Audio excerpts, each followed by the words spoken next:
بسم الله الرحمن الرحيم.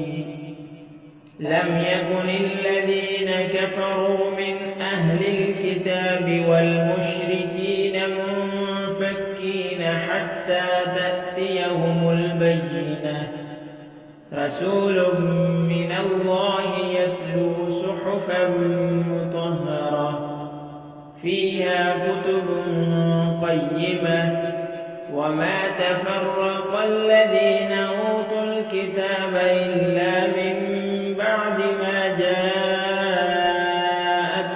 البينة، وما أمروا إلا ليعبدوا الله مخلصين له الدين حنفاء ويقيموا الصلاة ويؤتوا الزكاة وذلك دين القيمة.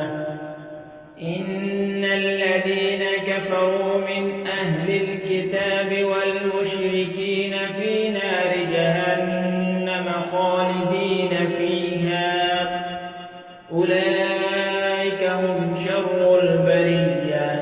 إن الذين آمنوا وعملوا الصالحات أولئك هم خير البرية، جزاؤهم عند ربهم جنات عدن